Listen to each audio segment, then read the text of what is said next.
Hello and welcome to the latest Moneymakers Investment Trust podcast with me, Jonathan Davis.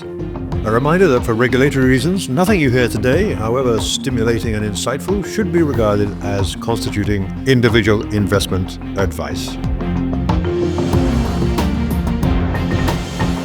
So this week for the podcast, I had the opportunity and the pleasure of meeting Richard Horlick, who is the chairman of BH Macro, the listed hedge fund, which has been listed in the market since 2007 and is a stalwart member of the FTSE 250 index. Richard Horlick, yourself, you've had a long career in the fund management business with senior jobs at many places, including Fidelity and latterly Schroders, and know your way around the investment trust sector very well as a director of, I think, two other trusts as well as BH Macro, where you've been the chairman for, I think, 2 or 3 years. That's right. So let me start off then.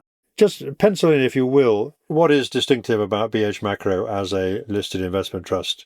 I think I'm aware of that as a shareholder, but perhaps you can just kind of distill it into a few sentences, if you'd be so good. Certainly. I think that BH Macro represents what investment trusts and investment companies really should be, which is the opportunity for the individual investor to get access to something that they couldn't otherwise have.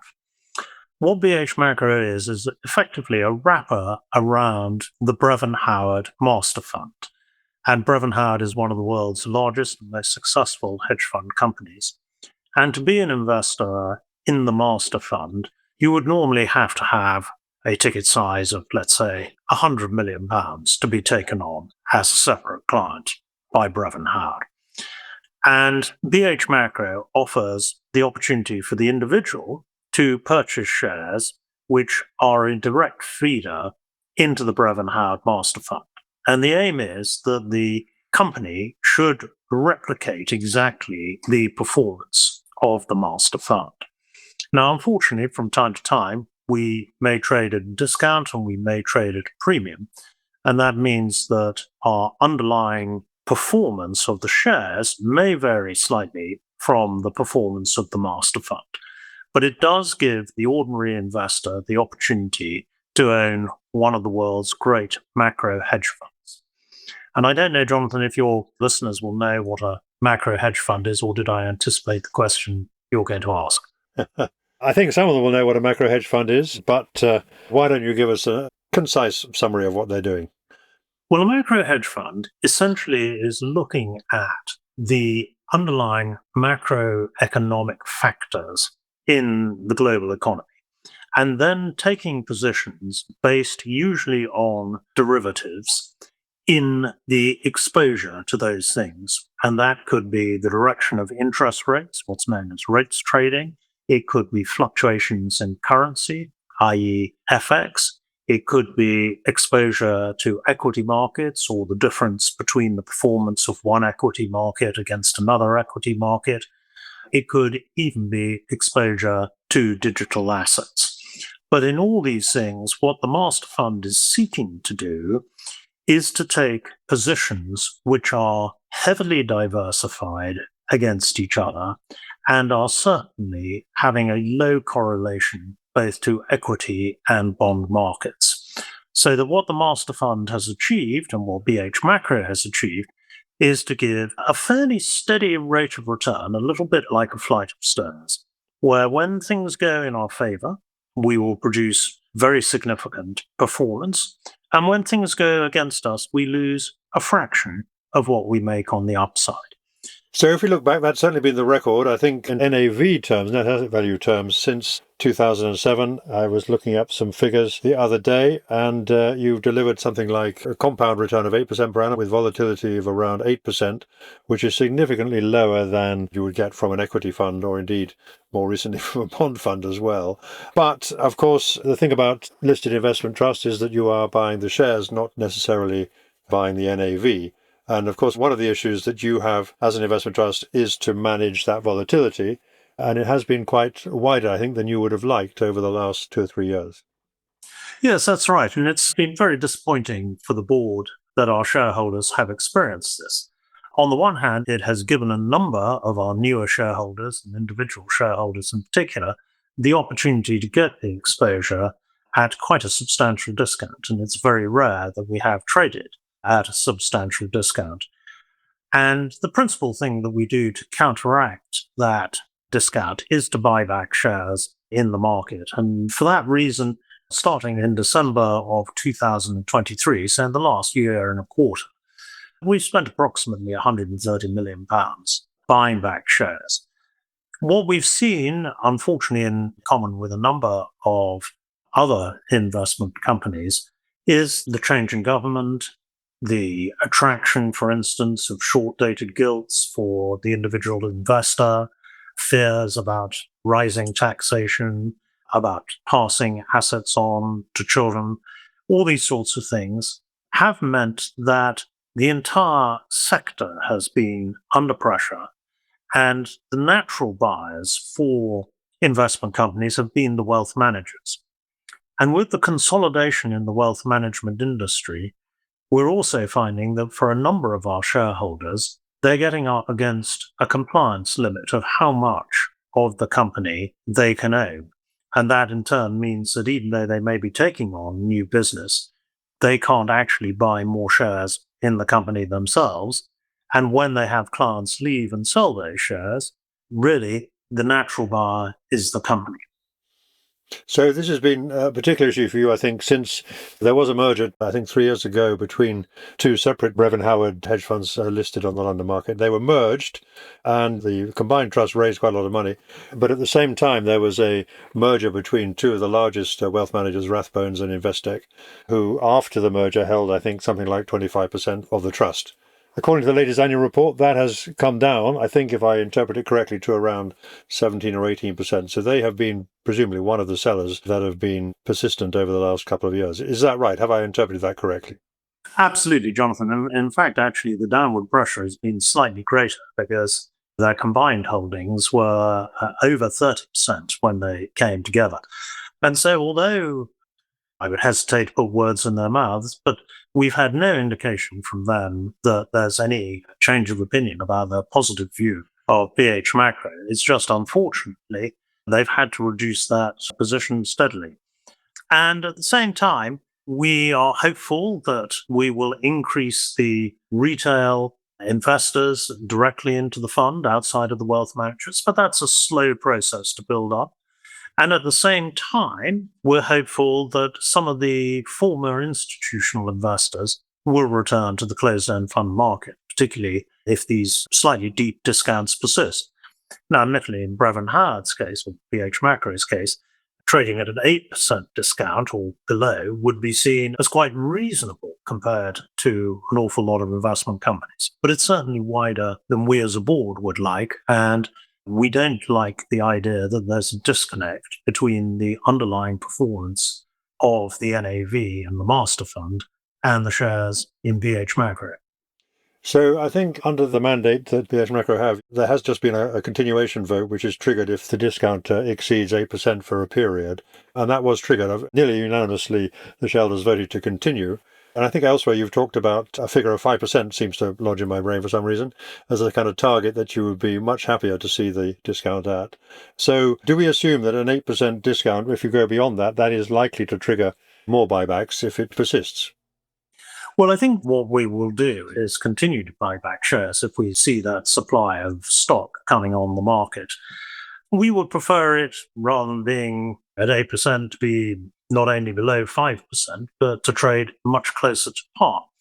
And I wouldn't really want to go into all the technicalities of why buybacks are a little bit more difficult for us, in that we have to give redemption notices to Brevin Howard in advance. We have to produce solvency statements for the Guernsey regulator. It's very different to owning a mixed portfolio where you might hold some gilts, you might hold index linked, you might hold Japanese equities. And if a supply of stock comes on the market, you can simply sell some investments for settlement in a day or two and buy shares back.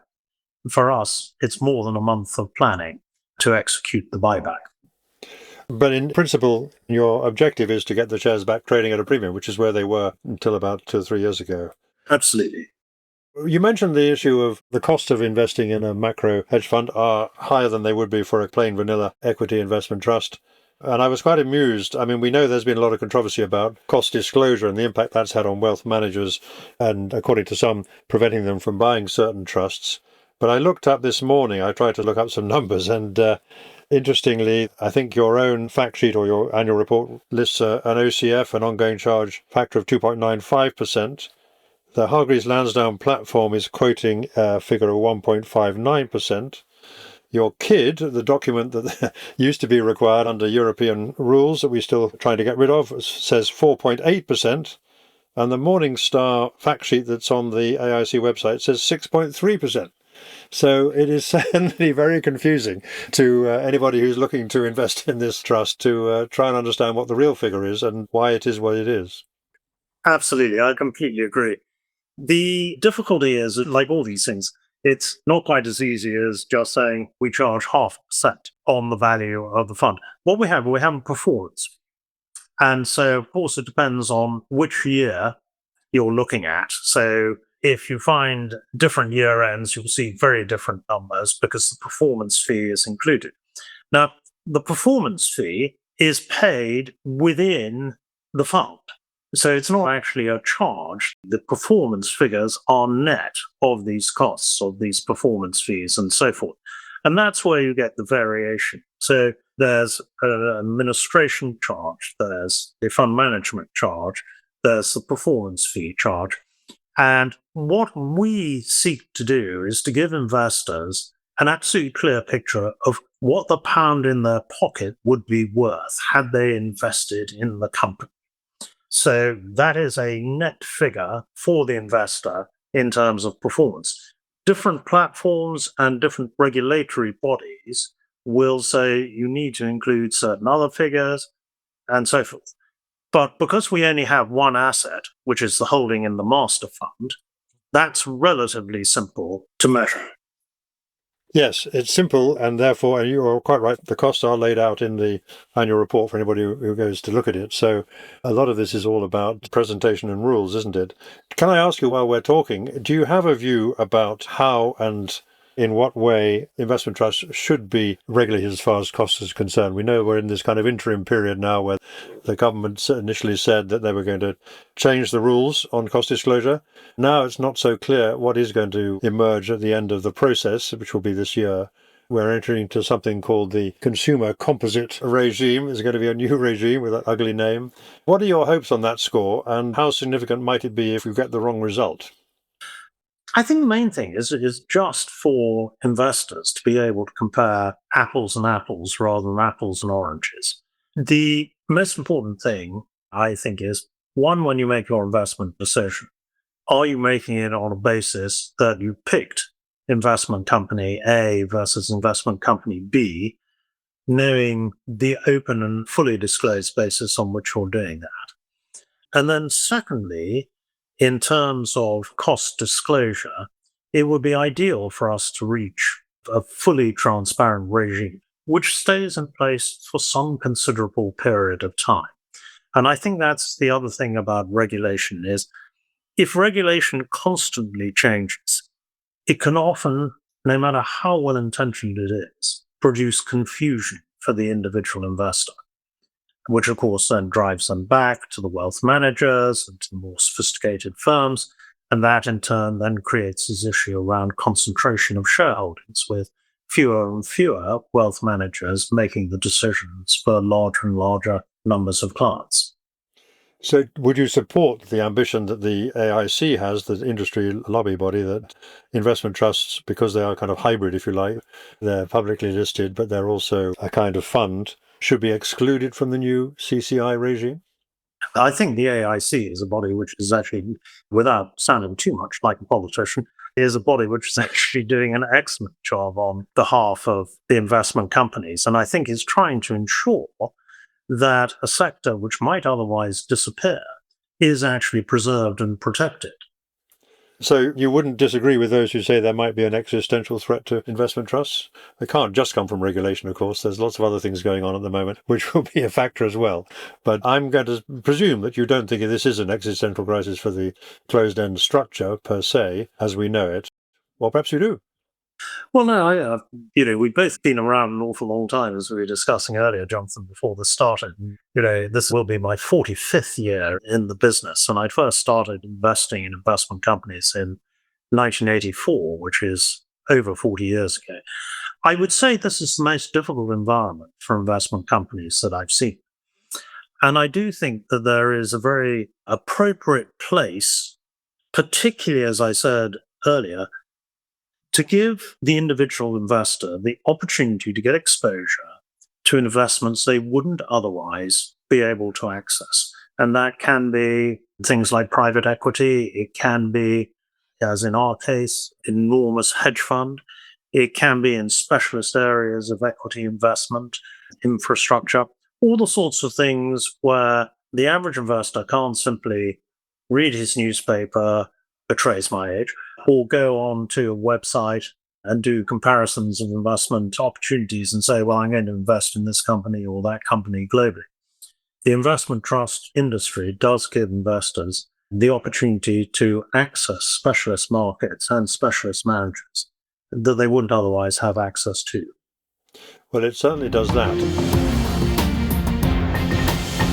You are listening to a Moneymakers podcast. We are an independent research and publishing venture, and grateful to JP Morgan Asset Management for their generous, no-strings financial support, which enables us to keep the podcast free and our editorial principles intact. Each podcast episode goes live shortly after being recorded with a weekly catch-up email notification every Saturday afternoon. Why not also try our premium weekly subscription newsletter, which provides a comprehensive summary of all the latest news, results, and performance data from the investment trust sector, with links to the relevant stock exchange announcements, and many other regular features, including more than 160 in-depth trust profiles, regular market commentary and videos, plus the editor's favorite funds. Never miss a thing that might affect your portfolio. So sign up today at money-makers.co. And thank you for listening. Well, let's come back to BH Macro itself, the investment trust, and what's been going on in the world. We know we've got a new president of the United States who appears to be in the process of tearing up many of the pillars on which the international order has been based for generations. Certainly you're on my generation. And that's in turn creating enormous volatility, both in the stock market and in bond markets as well, to a lesser extent. There's an awful lot going on out there. Now, the trust itself, it had a very good month in November, which was the month of the election. But since then, it's had what, by its standards, is, I think it's 3 consecutive months of negative performance, which I think is almost about the longest period it's had of successive down periods. So as a shareholder myself, I'm slightly disappointed by that, because I would have thought that all this volatility that's swirling around at the moment would have been exactly the kind of environment in which the trust would do well. How do you view how the trust has been performing since last year? Well, firstly, it's a very large proportion of my own pension fund. And as I now have my concessionary bus pass and am technically a pensioner, I share the concerns of all our investors when we have relatively poor performance. I think the thing that I would emphasize is that at the heart of what Brevin Howard does is a principle which in hedge fund terms is called convexity. And what this means is, putting it very simply, when things go in our favor, we will make a multiple of money that we will lose when things go against us. So that not only do you have a diversified group of traders taking their positions, but you then have a very sophisticated risk overlay function, which is looking at how do all the risks that are implicit in the positions that are taken impact each other. And so when you look back historically at the times when we performed very well. On a monthly basis, you'll see double digit, sometimes even 20% returns for a single month.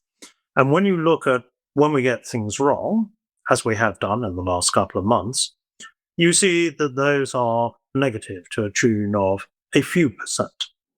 And that gives us a lot of confidence that even with the additional volatility that one might say has stemmed from President Trump's actions, when it goes in our favor, as it did in November, and you get a leap, in fact, actually in 1 week of double digit of over 10%, when we've got it wrong, as we did at the end of January with the announcement of his 100 edicts and executive orders and so forth, the negative downside was significantly less than that.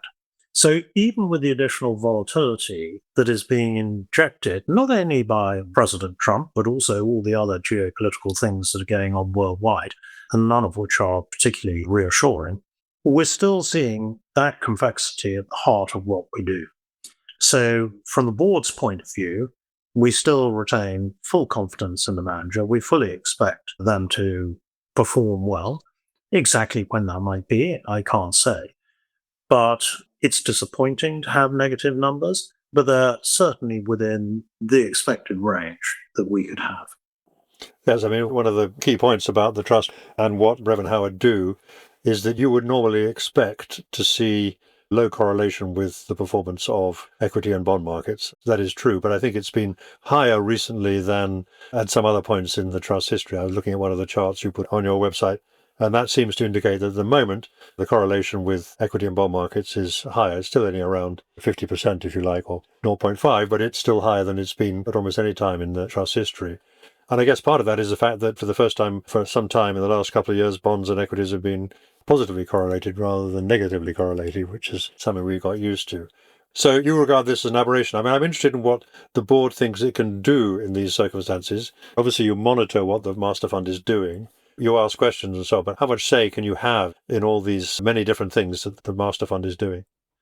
Well, there's very little which we could do on a short-term basis to influence the traders, and nor would we seek to do that. I mean, we do have Bronwyn Curtis, OBE, one of the best known and respected economists of her generation, and from her CVs there and her time with Deutsche Bank and other institutions. I have a background in investment management and overseeing these sorts of things, as I've said, over 40 years. We have quite a lot of expertise in terms of looking at what's happening. But the most important thing is to understand the approach that our manager is taking, to have confidence that there is nothing that is happening which is unexpected, that there are not risks being taken or changes to the investment approach or anything which would cause us greater concern other than simply the fact, which does cause us concern, that we're not delivering the returns that our shareholders would like. And of course, we ourselves are shareholders in our own right as well. I guess just to sort of emphasize this point, that the S&P 500 is off 10% at one point so far this year. And in many cases in the past, I think that the track record is very clear that when the stock market does have significant declines, your trust will often produce a positive return, and in other words, a different polarity altogether, or it certainly fall by less than the stock market has done. And you would be confident that will remain the case over, say, the balance of this year and next year and beyond. Absolutely. Without wishing to sound as though I'm splitting hairs, the important thing is that the strategy is uncorrelated to the equity markets and the bond markets rather than inversely correlated. And what I mean by that is our correlation will tend to be a random walk against those other two main markets as opposed to being the opposite of it. So the fact that in the past we have tended to perform well when equity markets perform badly is true, but it's more that the drivers that have caused that, usually that's been headwinds of something like rising interest rates or things like that. If we've got our positions correct in terms of the rates-driven part of the portfolio, then we would have seen very, very strong outperformance. As I say, unfortunately, we've got those decisions wrong, not all of them, but a number of them wrong, more wrong than right. And as a result, we've seen these slightly negative months. But they are single-digit negative months versus the sort of 10 or 20% up months that will happen and has happened in the past when we get our big decisions right. So we're very confident. I guess some individual investors will actually take perversely some confidence from the fact that even these very highly paid, highly motivated, highly incentivized, very experienced, extremely clever hedge fund managers have also been a little confounded by what's happened since Mr. Trump took over. I think that might be actually a kind of perverse argument in favor of what you're doing, that it is a very uncertain environment, as you said. I can't remember one where there's so many things have been thrown up in the air, shall we put it that way. I think they would argue Elon Musk, President Trump, and his other advisors, that this is sort of creative destruction. We're throwing off the shackles of the economy. We're releasing the animal spirits of Adam Smith. And there's no doubt that they are being highly disruptive. And the question is that disruption the creative chaos which is going to lead to significant economic transformation for the United States and the United States as the engine for the global economy? Or is it simply going to be chaos? I think the most politic answer is to say the jury is out at this stage. The jury is certainly out. Do you take any comfort from the fact that there are amongst the, I'm not quite sure the galaxy is the right word I should be looking for, amongst the panoply of people who are around Trump in the new administration, that there is a very well-known hedge fund manager who's actually sitting there as Treasury Secretary? And I was watching yesterday an interesting video in which he's been talking about how he sees everything. A very experienced man, used to work for George Soros and so on. Do you take comfort in the fact that there might be someone who's actually very experienced in financial markets with an important role to play in what plays out here? Well, I think that's helpful. As always with very successful people in the financial markets, for every person who says, well, I think Scott Bessent is an absolute genius and he's a huge moneymaker and he's going to be a fantastic Treasury Secretary, you'll find somebody else who says, he was absolutely terrible. I invested money with him. And of course, with these people, if you invest at the wrong time in the cycle, often you can have that negative experience. But I just think that at the moment, the changes and the speed of change in the US is something which is unprecedented. And I think that what this will do is it does create conditions in which we should expect to see most of the world's economies and most of the macro factors that Brevin Howard would typically invest in decoupled from each other. With a handful of exceptions, what we've seen is, since the days of Volcker in the early 1980s, interest rates coming down globally and pretty much all major economies worldwide for a more than 30-year period, and then reversing. We've tended to see inflation move at least in the same direction, although with slightly different quantum, in most of the major economies. And it would now appear that a lot of that is going to be undermined. And what we're going to see is very different economic growth rates, very different inflation rates, very different interest rates, very different economic policies being implemented across the world. And that should create the opportunity for Brevin Howard to perform well, because going back to the principle of the convexity of the returns, when they get it right, they will make very big money. And when they get it wrong, they will lose some. But they won't lose as much as they make when things go well. This doesn't mean that, obviously, because they've had 3 bad months, the next month they're going to do fantastic. But the balance of probability from here is that they are more likely to have better return than worse return, either starting at this relatively modest level of discount that potentially gives you some upside in the share price, and also because, as I say, the convexity of those returns are there. Yes, it will be very interesting. I guess one of the interesting things for hedge funds who have, a lot of it is supported by, I guess, the application of AI historically at a number of hedge funds, not necessarily Brevin Howard I'm talking about here. But it does mean that many of the kind of historical correlations that we've seen might be up for grabs, as it were. And to the extent that those algorithms are based on what's actually happened in the past, that might well create a lot of disruption. I don't know if you would agree with that. I think in broad principle, yes. Putting it very simply, things tend to be correlated till they're not. And most correlation analysis is the line of best fit of, well, if X happened in the past, then Y would be the result. And if you look at enough data points, you can discern that trend. And of course, the question is, has something occurred which is the game changer, such that those past correlations no longer hold true? So typically what tends to happen, and this is why people have machine learning and looking to constantly change and refine their models, is their model will work till it doesn't work. And the point at which it doesn't work, you've got to look at it and say, well, what's changed? Yeah. And I think history has given us many examples of that. So finally then, Richard, if I may, just looking to the future, you've talked about what you're hoping to see from the trust performance in a very difficult and exceptional trading environment. I guess we can say that. What other things should investors be owning? In other words, if you look at a portfolio, BH Macro obviously is designed in many ways to be a risk alleviator in your portfolio. But if you look around you based on your experience, are you still positive about equities? And how do you regard bonds? If their interest rates coming down, then obviously that would be good. If they go up again, then not so good. Yes. Well, I think that would be about another 2 hours if we were really to discuss this. But putting it very simply, I would regard BH Macro as a wealth builder, i.e., it's something you can buy, you put away. It will, some years, just plod on, not giving very exciting returns. And then every so often, you'll get these big steps upwards, and that compounds enormously over time. In terms of equities, well, of course, equities have tremendous attractions because they give you exposure. They give you exposure to companies which have been in business for 100 years and are compounding their dividends, the kind of famous Terry Smith type of approach.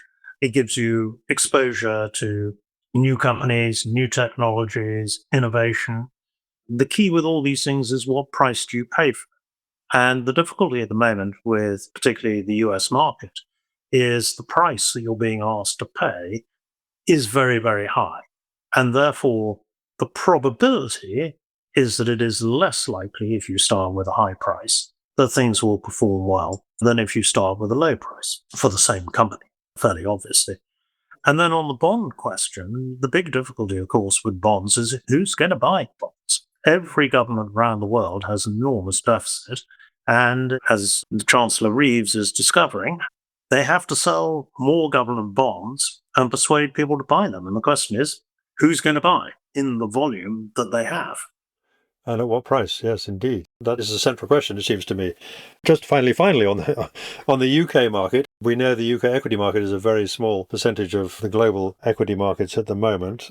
And you're a UK listed trust. I mean, is there any question that you would ever cease to be a UK listed trust because the UK is a neglected market in many terms, trading very cheaply and so on? Do you think the discount that you're suffering from at the moment is partly a reflection of that no one is looking at the UK market anymore, or are you just a specialist vehicle that transcends these parochial concerns? Well, I'd love to be very complacent and say we're this wonderful vehicle that transcends these things, but we are a creature of the UK market, and the natural buyer for investment companies has been the UK wealth managers. And until we can create a wider shareholder base in terms of retail investors and institutional investors, there is a limit to how much the investment trust sector and within the investment trust sector, BH Macro can grow. On the other hand, are the attractions of BH Macro a universally attractive option? The answer to that, I think, is yes. So what we certainly don't rule out is any option of listing elsewhere, but that would be additional listings rather than delisting from the UK market.